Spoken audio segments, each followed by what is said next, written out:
몇 주 전에 혹시 기억나시나요? 우리가 믿음에 대해서 이제 말씀을 나눈 적이 있습니다. 한번 기억을 더듬어 보시기를 바랍니다. 믿음에는 두 가지 차원이 있다. 구원에 이르는 믿음, 초기 단계 피데가 있고, 구원받은 사람이 그 다음에 성숙한 단계에 이르는 또 피두키아라는 그 신뢰의 믿음이 있다. 그러면서 나이아가라 폭포 사진도 제가 보여드리고 외줄타기 하는 고개사의 모습도 보여드리는데 혹시 기억이 나시나요? 별로 기대를 안 했는데 많은 분들이 기억을 하시네요. 사실 기억이 안 나는 게 정상입니다. 우리 어제 점심 때 뭐 먹었더라 생각이 잘 안 나요. 하물며 몇 주 전의 일을 기억한다는 게 쉽지 않아요. 기억 안 나는 분들 위로받으시기 바랍니다. 성경에 보면 누구든지 그리스도 예수 안에 있으면 새로운 피조물이라, 이전 것은 다 지나갔으니 새롭게 되었도다. 그래서 기억나시는 분들은 오늘 설교는 바로 그 설교의 속편이다 생각하시면 되겠습니다. 우리가 신앙생활을 하면서 특별한 계기에 이렇게 은혜를 좀 새롭게 체험할 때가 있습니다. 그럴 때마다 우리는 무슨 생각을 하는가 하면 또 내가 이번에 이렇게 은혜를 받았으니 좀 주의 일을 좀 제대로 해봐야 되겠다. 에클레시아 다녀오셨다든지 또 성서대학에서 은혜를 받으셨다든지 또 선교여행 가서 아주 믿음이 새로워졌다든지 그러면 그런 생각들을 해보게 됩니다. 성경을 보니까 어느 날 사람들이 예수님께 찾아와서 이런 질문을 했습니다. 우리가 어떻게 하여야 하나님의 일을 할 수 있습니까? 저는 성경을 읽다가 이분들에게 참 고마운 생각이 들었습니다. 왜냐하면 우리가 묻고 싶은 질문을 이분들이 대신 물어주었기 때문입니다. 우리도 주의 일을 하고 싶잖아요. 우리가 어떻게 하면 하나님의 일을 잘할 수 있을까요? 이렇게 물었던 것이죠. 그때 예수님의 대답은 이렇습니다. 하나님께서 보내신 일을 믿는 것이 하나님의 일이니라. 알쏭달쏭이죠. 어떻게 보면 동문서답 같기도 합니다. 우리가 어떻게 하면 하나님의 일을 할 수 있습니까? 라고 물었는데 예수님의 대답은 믿음에 대한 이야기를 하고 계시니까요.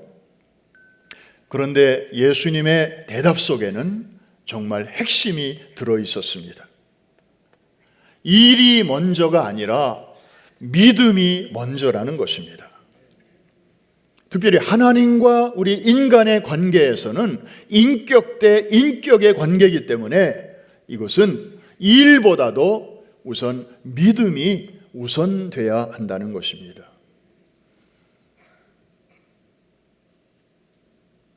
전도도 하고 선교도 하고 구제도 하고 봉사도 하고 친교도 하고 다 하는데 그 속에 믿음이 없이 그런 일을 한다? 하나님 기뻐하지 아니하시죠. 믿음이 우선이라는 것입니다. 야구로 표현하면 선수가 퍼스트 베이스를 밟은 다음에 그 다음으로 가야지, 급하다고 시간 없다고 그냥 1루를 패스하고 2루로 가고 3루로 가고 홈으로 들어와 봐야 인정 못 받습니다. 믿음이 중요하다는 것입니다. 그래서 히브리서 11장 6절에는 여러분들이 잘 아시는 말씀이 있습니다. 믿음이 없이는 하나님을 어떻게 못하나니? 기쁘시게 못하나니. 그냥 봉사는 할 수 있어요. 일할 수 있어요. 그것이 자신에게는 기쁨이 될 수 있어요. 나도 요번에 참여했다. 나도 요번에 했다. 그러나 그분에게는 전혀 기쁨이 될 수 없다는 것입니다. 믿음이 이렇게 중요합니다.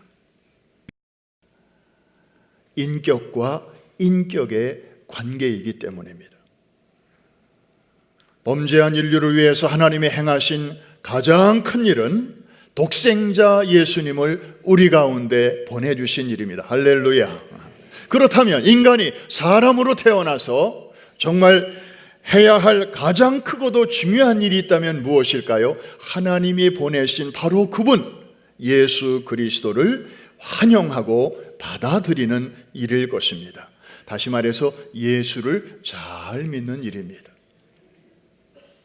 이것이 우리에게도 가장 기초적이고 가장 중요한 일입니다. 예수 잘 믿어야 합니다. 제가 몇 년 전에 우리 교단 총회 모임에 갔는데 개회 예배하는 날, 그날 보통 목사 안수식이 있거든요. 그날 설교를 맡으신 목사님이 설교하시는 중에 주제가 뭔가 하고 잘 들어봤더니 예수 잘 믿는 목사 되십시오. 그 자리에 목사님들이 많이 앉아 계시고 또 사모님들도 앉아 계시고 또 오늘 목사 안수 받는 후보생들이 앉아 있는 자리에서 예수 잘 믿는 목사 되시라고 그렇게 설교하실 때 큰 은혜 받았습니다. 왜냐하면 이거보다 더 중요한 일이 없거든요. 우리 옆에 계신 분에게 한번 이렇게 인사하겠습니다. 예수 잘 믿으세요.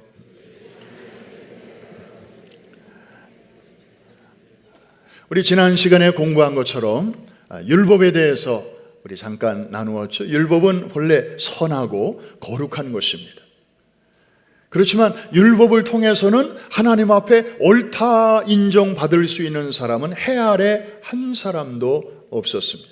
그래서 하나님께서는 율법 외에 예수 그리스도를 통하여 하나님의 의를 우리에게 보내주셨습니다. 우리 한자 의자를 지난 시간에 우리 한번 풀어봤잖아요. 그러므로 이 하나님이 거저 주시는 이 선물에 대하여 우리 인간이 할 수 있는 일은 단 한 가지밖에 없습니다. 손을 내밀어 받기만 하면 되는 것입니다. 그 손이 씻지도 못해서 더러운 손이어도 괜찮습니다. 어린아이의 손이어도 괜찮습니다. 손가락 한두 개가 없는 불편한 손이어도 상관없습니다. 하나님은 그런 거 문제 삼지 아니하시고 그저 감사한 마음으로 내밀어 받기만 하면 그 하나님의 선물, 하나님의 의가 죄인된 우리에게 이렇게 덧입혀지는 것입니다. 할렐루야. 이것이 바로 죄인을 거룩한 하나님의 자녀로 삼으시는 하나님의 지혜요, 하나님의 방법입니다. 그래서 구원의 패스워드는 바로 믿음인 것입니다.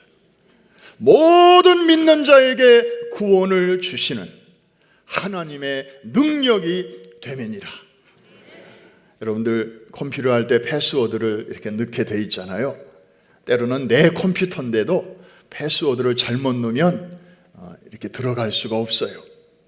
중요한 정보를 우리가 이렇게 액세스할 수가 없어요.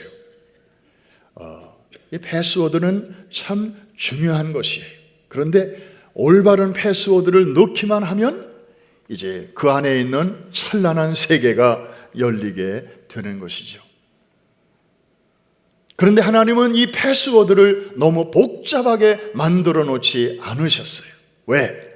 누구나 쉽게 다 들어와서 이 풍성한 은혜의 세계를 맛볼 수 있도록.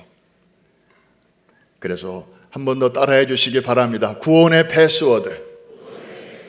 믿음. 할렐루야. 자, 그러면 여러분, 믿음 하면 성경에 나오는 인물 중에 누가 제일 먼저 생각나시나요? 아이고, 저만 그런 줄 알았더니 여러분도 그러시네요. 사실 아브라함은 참 특별한 분인 것 같아요. 유대교에서도 아브라함 그러면 꾸벅 죽습니다. 기독교에서도 아브라함 그러면 와, 아브라함. 심지어 이슬람교에서도 아브라함 그러면 뭐 다른 소리 안 합니다. 다 믿음의 조상으로 존경을 받고 있습니다. 자, 바울은 지금 로마서를 로마에 있는 성도들에게 쓰고 있죠. 그 안에는 이방인도 있고 유대인도 있다고 했습니다. 자, 거기 그 로마 교회 안에 있는 유대인들은 소위 요즘 말로 말하면 예수를 믿는 유대인이기 때문에 메시아닉 주라고 말할 수 있습니다. 그런데 저들은 비록 예수님을 믿기는 믿지만 그 속에 어려서부터 조상적부터 쌓여온 유대교적인 전통이 아직도 깔려 있습니다. 그래서 하나님의 구원의 패스워드는 믿음이라고 가르쳐 주셨지만 저들은 아직도 믿음만 가지고는 안 돼. 그래도 그 다음에 할례도 받아야 되고 그리고 율법도 지켜야 되지. 그냥 믿음만 가지고서는 2%가 부족해. 그러면서 이방인, 할례 받지 못한 이방인 신자들을 자기도 모르게 룩다운 하고 있었습니다. 유대인의 어떤 우월의식을 나름대로 아직도 갖고 있었던 것이죠. 그래서 유대인의 한 사람이었던 사도 바울은 그런 분위기를 감지하고 혹시 그런 사람들이 있을까봐 이제 아브라함의 예를 들어서 진정한 믿음이란 무엇인가 이것을 우리에게 설파하고 있는 것입니다. 자, 아브라함의 의롭다함을 얻었는데 그것은 첫째 행위로 얻은 게 아니다 하는 얘기를 오늘 본문 로마서 4장 앞부분에서 하고 있습니다. 시간 관계상 그냥 넘어갑니다. 그 다음에 두 번째로 할례 때문에 의롭다함을 받은 것도 아니다 이런 얘기를 하고 있습니다. 여러분, 아브라함의 의롭다함을 얻은 사건은 창세기 15장에서죠. 하나님이 아브라함과 언약을 맺으실 때 짐승들을 끌고 와서 짐승을 둘러 쪼개고 마주보게 하고 그리고 하나님이 지나가심으로 언약이 성립되었는데 그때 하나님은 아브라함에게 두 가지를 약속하셨습니다. 아들 준다, 그 다음에 땅 준다. 그때 아브라함은 아들도 없었고 땅도 없었어요. 그런데 그때 아브라함은 믿음이 아주 충만했던 것 같아요. 적어도 그 순간만큼은. 그래서 정말 손에 잡히는 거 하나도 없었지만 그가 하나님의 약속을 듣고 그대로 아만, 히브리어로 아만 했는데 이게 오늘날 아멘이 된 거예요. 한번 따라 하십시다. 아만, 아멘.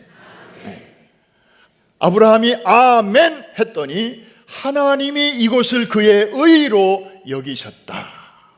이것이 창세기 몇 장 사건이라고요? 15장. 그런데 아브라함이 할례를 받았어요. 그 후에. 그게 창세기 17장이에요. 자, 믿음으로 의롭다 함을 받은 것은 15장. 그리고 할례 받은 것은 17장. 그러면 의롭다 여김을 받는 것이 할례와 무슨 상관이 있습니까? 할례 받기 전의 일입니까? 할례 받은 후의 일입니까? 앞뒤를 잘 계산하셔야 돼요. 자, 하나는 15장 사건, 또 하나는 17장 사건. 이 두 사이에는 시간적으로 14년의 갭이 있어요. 그러니까 할례 받기 한참 전에 아브라함은 이미 믿음으로 의롭다 여김을 받은 것이에요. 그러니까 할례를 받아야 구원을 받는다, 의롭다 여김을 받는다 하는 유대인들의 주장은 거기서 입을 다물 수밖에 없는 거였습니다. 전혀 관계가 없다는 것이었습니다. 게다가 아브라함이 율법을 잘 지켜서 의롭다함을 받은 것도 아니다 하는 이야기를 그 다음 이어서 하고 있습니다. 여러분, 한번 생각해 보십시오. 아브라함이 믿음으로 의롭다함 받은 사건은 창세기 15장의 사건이라 했습니다. 그런데 아브라함의 자손들이 율법을 받은 것은 언제적 일입니까? 자, 창세기 때 일입니까? 아니면 출애굽 때 일입니까? 율법을 받은 사건이 창세기에 나옵니까? 출애굽기에 나옵니까? 출애굽기에 나오잖아요. 시내산에서 모세를 통하여 율법을 받았어요. 그러니까 아브라함 사건은 이거보다 훨씬 이전 사건이에요. 율법을 지키는 거하고는 아무 상관이 없는 거예요. 이해가 되시면 아멘. 이 사건과 이 사건 사이에는 자그만치 600년이라는 시차가 있어요. 바울이 이 이야기를 할 때에 유대인 신자들의 마음은 뜨끔했을 거예요. 아, 그렇구나.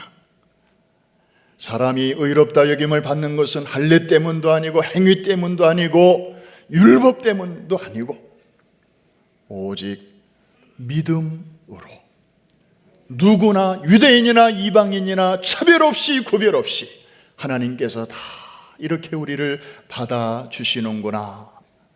이해가 되시면 아멘. 지금 바울은 이 이야기를 하고 있는 것입니다. 그래서 결론적으로 로마서 4장 3절 이제 바울이 저 이야기를 힘차게 하고 있습니다. 제가 앞부분을 읽을 테니까 여러분들은 그 다음 부분을 읽어주십시오. 성경이 무엇을 말하느냐? 다 같이 아브라함이 하나님을 믿음에 그것이 그에게 의로 여겨진 바 되었느니라. 그 다음 나오는 내용들이 뭐냐면 행위도 아니다, 할례 때문도 아니다, 율법 때문도 아니다 하는 이야기를 그 뒤에 이어서 쭉 하고 있는 것입니다. 그러므로 사람이 믿음으로 의롭다함을 얻는 이 진리는 신약의 진리만이 아니라 이미 저 구약시대부터 흐르고 있는, 다시 말하면 신구약을 관통하는, 마치 저 파나마 나라를 보면 대서양과 이쪽에 대서양에 있고 이쪽에 태평양에 있는데 50마일 사이를 두고 이 두 바다가 이 땅에서 만나요. 참 놀라워요. 뉴욕에서는 기껏해야 대서양만 보이고 저 캘리포니아에서는 기껏해야 태평양만 보이는데 어떻게 된 나라인지 파나마는 갔더니 두 바다가 그냥 바로 보여요. 작지만 큰 나라구나 하는 것을 느꼈는데, 이 믿음으로 말미암아 의롭다 함을 받는 이 진리는 신구약을 관통하는 영원한 진리인 줄로 믿습니다. 하나님은 이 진리를 한 번도 수정하신 적이 없어요. 구약시대는 그랬으니까 신약시대는 좀 이렇게 바꿔봐야지. 한번 이렇게 수정하시거나 고치신 적이 없어요. 옛날부터 지금까지 이 진리는 변함없이 시간을 뚫고 또 사상과 문화와 모든 것이 변화하고 바뀌는 시대 속에서도 영원한 진리답게 우리 앞에까지 흘러가고 있고 우리의 후손들에게까지 이 진리는 또 흐르고 흘러가게 될 줄로 믿습니다. 그리고 영원한 하나님의 나라에 우리가 이를 때까지 이 은혜의 강물, 진리의 강물은 한 번도 변개되지 아니하고 그대로 흘러가게 될 줄로 믿습니다. 자, 아브라함은 이래서 참 믿음의 조상이 되었습니다. 그런데 성경은 아브라함의 믿음과 우리의 믿음이 결국 하나로 연결되어 있다, 그렇게 말씀하고 있습니다. 자, 아브라함도 믿음으로 이렇게 의롭다함을 얻었고 우리도 행위로도 아니고 율법으로도 아니고 무슨 할례를 받아서도 아니고 우리도 믿음으로 이 자리에까지 와 있지 않습니까? 그런데 문제는 과연 아브라함 속에 있는 그 믿음의 내용과 지금 내 안에 있는 믿음의 내용이 같을까 다를까? That is the question. 정말 하나님을 기쁘시게 했던 그 아브라함 속에 있던 그 믿음과 지금 내 안에 있는 믿음이 과연 비슷한가 혹은 다른가? 우리가 이거 체크업 해봐야 됩니다. 총론적으로는 같은 믿음을 갖고 있는데 강론으로 들어가서 정말 한번 비교를 해봐야 돼요. 그런데 내 안에 있는 믿음은 우리가 잘 볼 수가 없어요. 어떻게 이렇게 적을 수가 없어요. 형체가 없기 때문에. 그런데 아브라함 속에 있는 믿음은 고맙게도 성경에 쫙 나와 있어요. 그래서 오늘 이 아브라함의 믿음을 거울로 삼아 여러분 자신의 믿음을 한번 이렇게 비춰 보실 수 있기를 바랍니다. 자, 아브라함의 믿음. 그는 어떤 하나님을 믿었는지 로마서 4장 17절 하반절 말씀 우리 먼저 한번 같이 봅니다. 시작.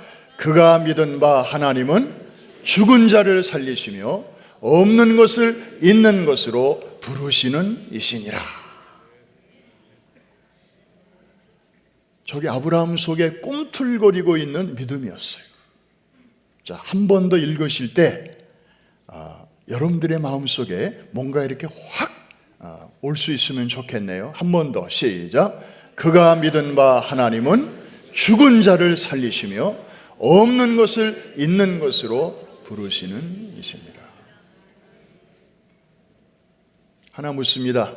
아브라함 당시에 여러분이 지금 앞에 두고 보시는 성경책이 있었나요? 성경책 없었습니다. 오디오 바이블 같은 거 있었나요? 그런 거 없었습니다. 무슨 참고할 만한 무슨 주석 같은 게 있었나요? 없었습니다. 성경 공부 있었나요? 에클레시아 같은 거 있었나요? 전혀 없었던 시대에 아브라함 속에 저런 믿음이 꿈틀대고 있었다 이 말입니다. 그가 믿은 바 하나님은 죽은 자를 살리시며, 부활의 신앙이죠. 부활의 하나님을 믿었다는 것입니다. 뿐만 아니라 없는 것을 있는 것 같이 부르시는 하나님으로 믿었다는 것입니다. 이거는 부활 신앙보다 더 차원 높은 거예요. 없는 것을 있는 것 같이 부르신다. 이것은 창세기 1장 1절을 연상케 하는 말씀입니다. 무에서 유를 창조하시는 창조의 하나님을 아브라함은 믿었어요. 아니, 없는 것을 있게 하시는 하나님이시라면 멀쩡히 있다가 죽은 자를 다시 살려내시는 것은 그게 무슨 대수이겠습니까? 이해가 되시면 아멘 하시고, 그냥 안 되시면 가만히 계시면 됩니다.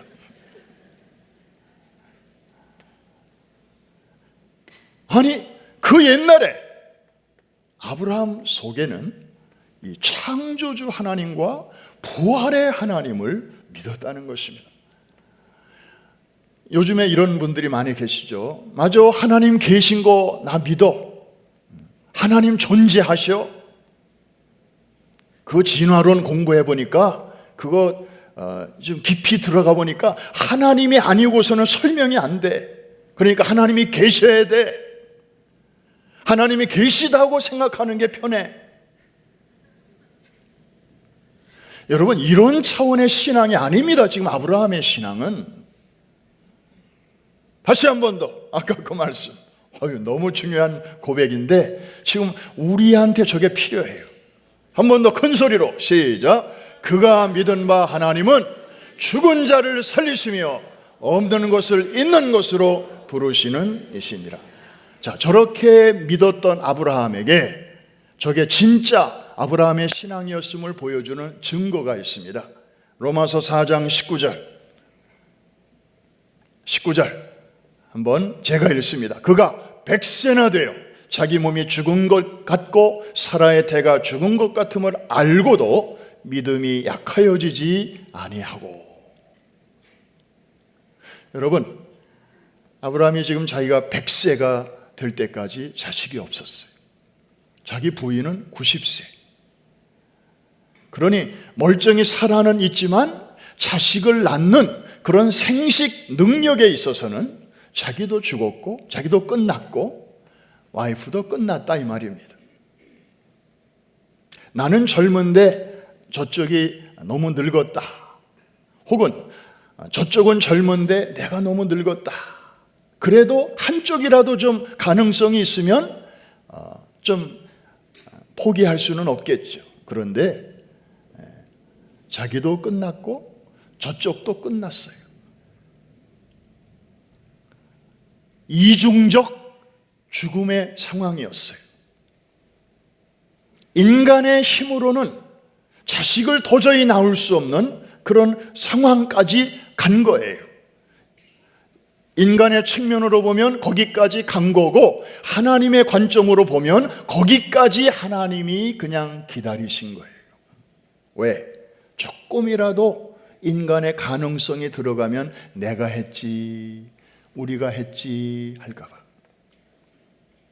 그런 1%의 가능성마저 없는 제로지대까지 하나님이 그냥 기다리신 거예요.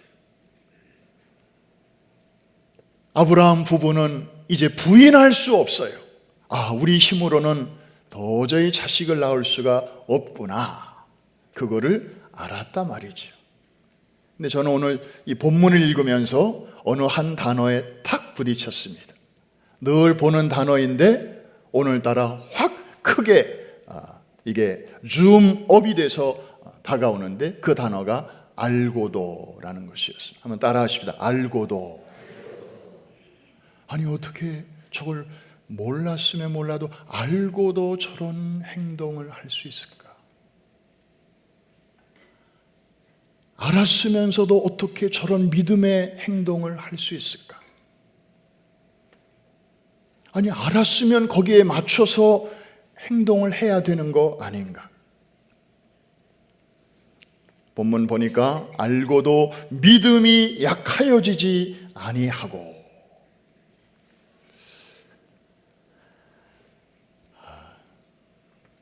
이 말씀을 묵상하면서 한 분이 생각이 났습니다.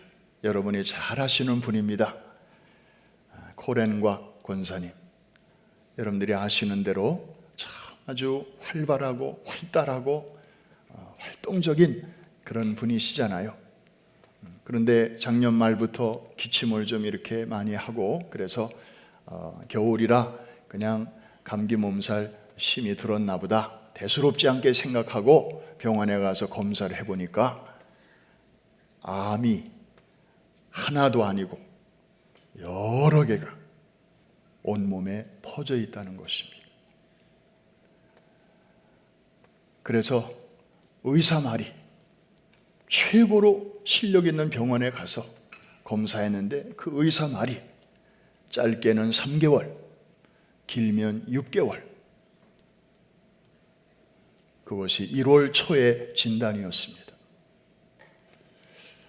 얼마나 참 하늘이 무너지는 것 같았을까요? 저희 집도 작년 4월쯤에 저희 아내가 병원에서 진단을 받았는데, 암 초기라는 진단이 나왔을 때 저는 아직도 그 순간을 기억합니다. 병원에서 텍스트가 왔어요. 올 것이 왔어. 올 것이 왔어. 여러분들 아시는 대로 작년 4월이면 제가 1월 달에 담임 목사의 무거운 짐을 지고 죽을 똥 살똥 그저 교회 일을 해나가고 있을 때인데, 왜 하나님께서 이렇게 중요한 때에 또 하나의 짐을 얹어주시는가? 저는 사실 그동안에 수많은 성도님들을, 암과 투병하는 성도들은 많이 이렇게 보살펴 드렸지만, 정말 내 가까운 가족 중에 이렇게 암 선고가 떨어지고 나니까 정말 마음이 또 새롭게.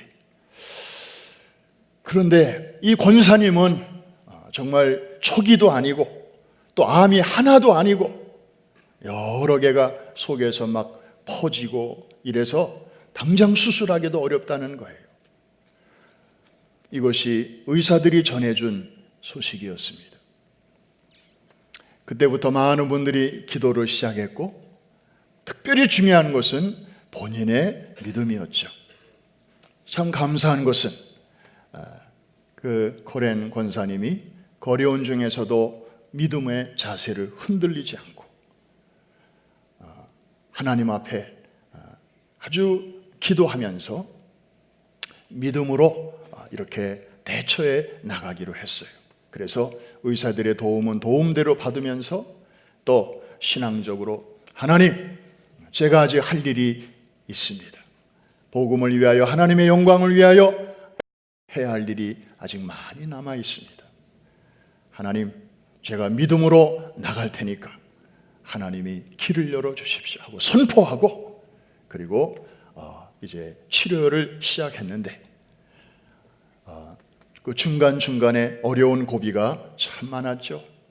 키모를 받는데 남들은 이렇게 한 번에 착 받고 뭐 6번, 8번 받는데 이 권사님은 몸이 워낙 약하니까 한 번에 받을 것을 2번으로 나누어서 이렇게 받고 그냥 겨우겨우 이렇게 해나가면서 하는데 하나님께서 은혜를 베풀어 주셔서 퍼져 있던 조직들이 어느 정도 좀 이렇게 모아져서 한번 수술을 한번 하게 되었고, 그래도 아직도 이제 속에는 많은 것들이 아직 남아 있어서 이제 어떻게 될지 모르는 그런 상황 속에서도 믿음의 심지를 견고히 하고, 아까 우리 장로님 기도해 주신 것처럼, 그리고 많은 분들이 또 기도해 주셨습니다.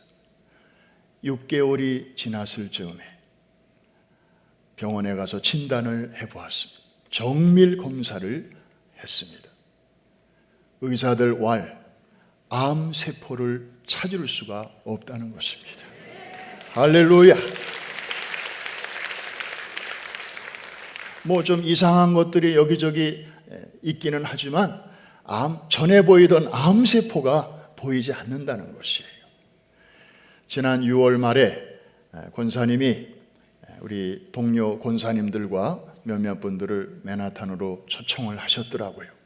그래서 한번 가보니까 이제 이렇게 저녁 식사도 같이 하는데 왜 이런 모임을 이분이 만드셨을까? 제가 감각 이렇게 좀 생각해 보니까 의사들이 당신 짧으면 3개월, 길면 6개월이라고 말했던 그 시한을 막 넘어서는 시점이에요.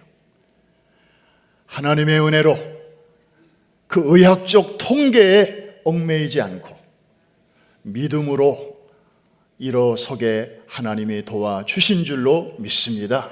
그 하나님의 은혜를 셀리브레이트하고 하나님의 그 기적의 능력을 많은 사람들과 함께 이렇게 나누고 싶으셔서 그리고 저 어둠의 세력을 향해서는 보아라 하는 듯이 선포하는 마음으로 이런 자리를 만드셨구나, 그런 생각이 들었습니다. 사랑하는 성도 여러분, 하나님은 오늘도 살아 역사하시는 줄로 믿습니다. 아브라함과 함께 하셨던 하나님은 오늘도 여러분과 함께 하시는 줄로 믿습니다.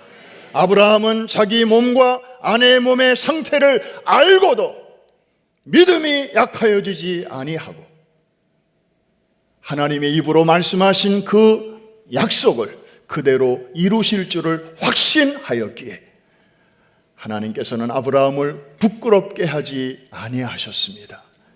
결국 그 믿음대로 이루어지게 해 주셨습니다. 여러분에게도 그렇게 해 주실 줄로 믿습니다. 물론 무턱대고 그냥 내가 원하는 대로 생각하는 대로 믿는다고 다 되는 게 아니죠. 그 속에는 하나님의 프라미스, 하나님의 약속이 반드시 들어있는 것입니다. 그 약속을 이루시기 위해서는 하나님이 죽은 자라도 다시 살리시고 없는 것이라도 있게 만드시는 그 하나님의 신실하심과 전능하심을 우리가 믿는 그 믿음이 바로 이렇게 오늘날 놀라운 기적을 만드는 기적의 재료인 줄로 믿습니다. 한번 따라해 주시기 바랍니다. 내 믿음대로 될지어다. 한 번 더, 내 믿음대로 될지어다. 여러분들이 이 말씀을 여러분들의 믿음을 실어서 선포할 때 마음이 확 뜨거워지는 사람이 있고요, 그냥 맹송맹송한 사람이 있을 것입니다. 여러분들의 믿음의 온도입니다.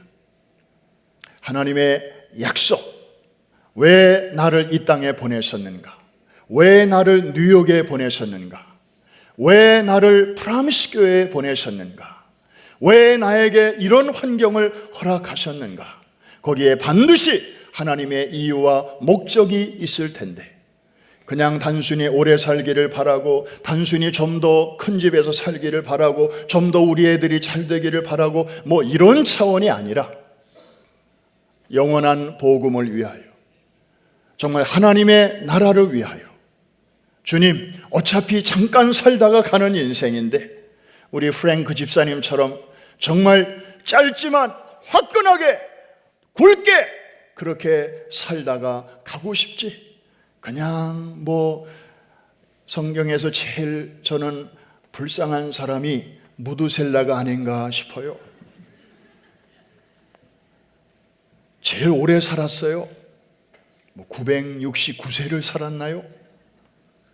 그런데 그 1000년 가까이 살았는데 무두셀라에 관한 기록이 성경에 거의 없어요. 단지 오래만 사는 거예요. 하나님이 기억하실 만한 삶의 내용이 별로 없어요. 우리 가운데 그런 삶을 희망하고 기대하고 또 그런 삶을 본받기를 원하는 사람은 아마 없을 거예요. 짧게 살더라도 정말 하나님이 기억하실 만한 그런 삶을 살게 되시기를 주의 이름으로 축원합니다. 말씀을 이제 정리해야 할 시간이네요. 믿음이란 우리의 현실의 문제들을 무시하거나 또 회피하거나 구태여 안 보려고 외면하거나 하는 것이 믿음이 아닙니다. 우리는 현실을 직시해야 합니다. 알아야 합니다. 몸이 안 좋으면 병원에 빨리 가서 진단을 받아야 돼요. 내 몸의 상태가 어떤지를 알아야 돼요. 그래야 하나님이 나중에 고쳐주셔도 아이고 하나님이 그렇게 하셨구나. 근데 어떤 분들은 아예 병원에 갈 생각도 안 해. 저는 그거 건강한 믿음이라고 보지 않아요. 설령 병원에 안 가고 어찌어찌 하다가 그냥 어떻게 났어요. 그러면 그냥 지절로 난 건지 하나님이 정말 깊은 수렁에서 기적적으로 건져주셔서 난 건지 본인 스스로도 진단을 못해. 한번 따라해 주시기 바랍니다. 아브라함은 알고도 어떻게 하고도 모르고도 알고도 알았어요. 현실을 직시했다 이 말입니다. 주변에 있는 사람들이 아이고 안 돼, 틀렸어 그렇게 말하고 있었어도 이 말입니다. 아브라함은 믿음이 약하여지지 아니하고 말씀하신 그대로 이루실 그 하나님을 신뢰하였습니다. 결국에 아들 주신다는 약속은 25년 만에 이루어졌고 또 땅 주신다는 약속은 600년 만에 이루어졌습니다. 한 가지는 아브라함 생전에 이루어졌고 다른 한 가지는 아브라함 사후에 이루어졌습니다. 여러분 기억하십시오. 하나님은 여러분이 살아있는 동안에 그 일을 이루어 주실 수도 있고 어떤 일은 여러분이 천국 간 지 한참 된 후에 이루어 주시는 일도 있다는 사실. 여러분의 좁은 그 시간 속에 여러분의 그 작은 시간표 속에 전능하신 하나님을 가두시지 마십시오. 하나님은 여러분의 시간표 안에서도 일하실 수 있지만 시간표 밖에서도 얼마든지 일하실 수 있는 분이십니다. 그런 광대하신 하나님을 아브라함은 그 옛날에 믿었기에 예수님도 아브라함을 칭찬하셨잖아요. 너희 조상 아브라함은 나의 때 볼 것을 멀리서 보고 기뻐하였느니라.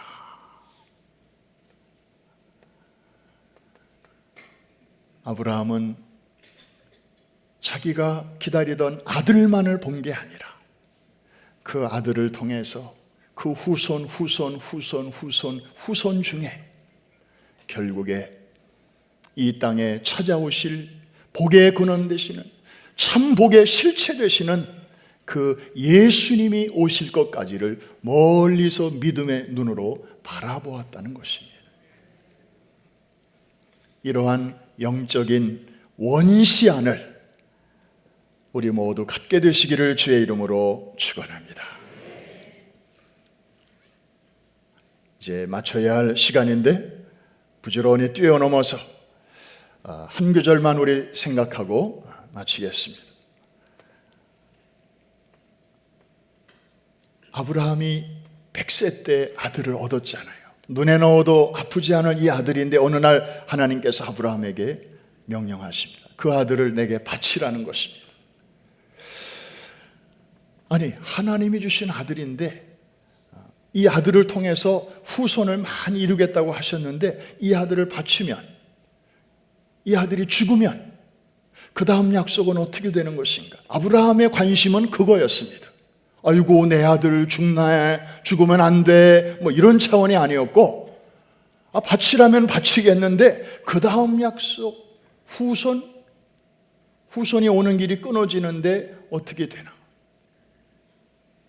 그런데 그때 다시 한번 아브라함의 믿음이 발동이 되었습니다. 내가 순종하여 이 자식을 죽일지라도 하나님은 어떻게 해서든지 이 자식의 생명을 다시 살리실 것이다. 그리하여 당신의 입으로 하신 그 약속을 반드시 이루실 것이다.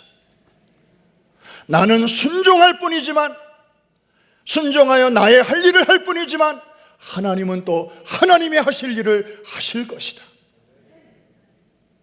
아브라함에게는 이 믿음이 있었거든요. 근데 이건 처음이 아니죠. 이삭이 출생할 때 이미 경험했던 것입니다. 없는 가운데 있게 하시는 하나님, 할렐루야. 그런데 그 믿음이 지금은 어떤 믿음으로 발전되고 있어요? 죽은 자를 다시 살리시는 하나님, 이 고백으로 발전되고 있습니다. 증거 하나를 한번 보십시다. 창세기 22장 5절. 이 자식을 제물로 드리러 산으로 갑니다. 아침에 일찍 일어납니다. 저 같으면 그렇게 못할 텐데 아침에 일찍 일어났어요. 그리고 장작을 미리 싣고 갑니다. 저 같으면 그렇게 못해요. 아니, 나무야 그 산 밑에 가도 얼마든지 구할 수 있는데 자기 자식을 불태울 장작을 집에서부터 고이고이 싸가지고 간다? 이미 아브라함의 순종은 집에서부터 시작이 된 거예요. 아침에 일찍 일어날 때부터 하나님은 보신 거예요. 마지못해 그냥 그게 아니었어요. 3일 길을 걸어가잖아요. 3일 오면 어쩌면 이 자식을 못 볼지도 모르는데 그 아비의 심정이 어땠을까요? 아브라함의 인생에서 가장 힘들었던 3일이었지 않나. 그런데 여러분, 그걸 위해서 내려다보시는 하나님의 심정은 어땠을까요? 저거 눈에 넣어도 아프지 않을 아들인데, 그거 내가 아는데 저거 순종하느라고 저 길을 가네. 아침에 일찍 일어나서 장작까지 싣고 저 자식의 손을 잡고 가네. 아마 하나님에게는 더 힘드신 3일이 아니었겠나. 자, 산 밑에 도착해서 이제 단둘이 산으로 올라가면서 아브라함이 그 사원에게 하는 말이 있습니다. 22장 5절입니다. 다 같이 읽습니다. 시작. 이에 아브라함이 종들에게 이르되 너희는 나귀와 함께 여기서 기다리라.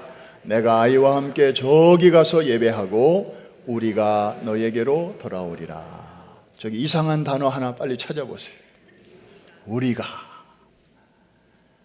둘이 올라갔다가 하나 제물로 드리면 혼자 내려와야 되잖아요. 그런데 아브라함의 입에서는 놀랍게도 우리가, We will come back.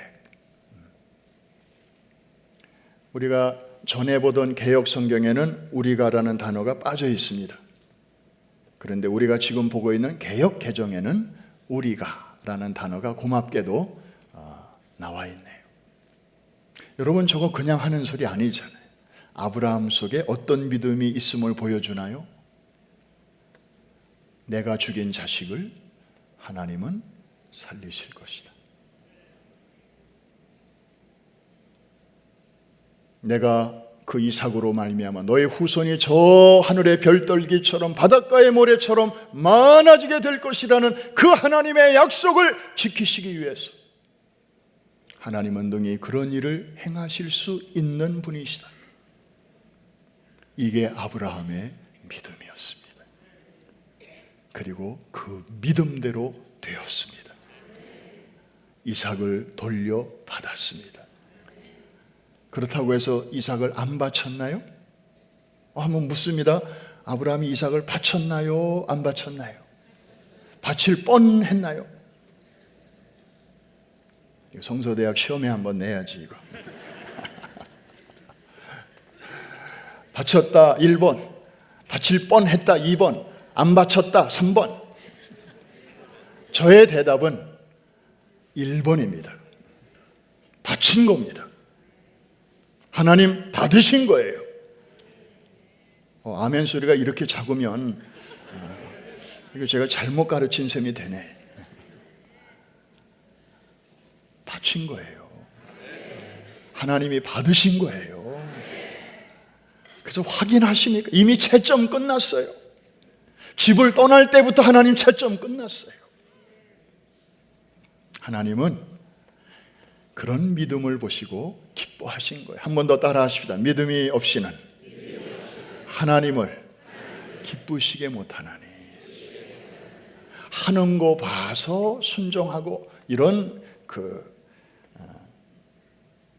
항상 뒷북을 때리는 믿음이 아니라 아브라함처럼 하나님의 약속을 의지하고 그대로 될 줄로 믿고 선포하고 순종으로 나아갈 때 여러분 계산을 앞세우지 마십시오. 순종을 앞세우십시오.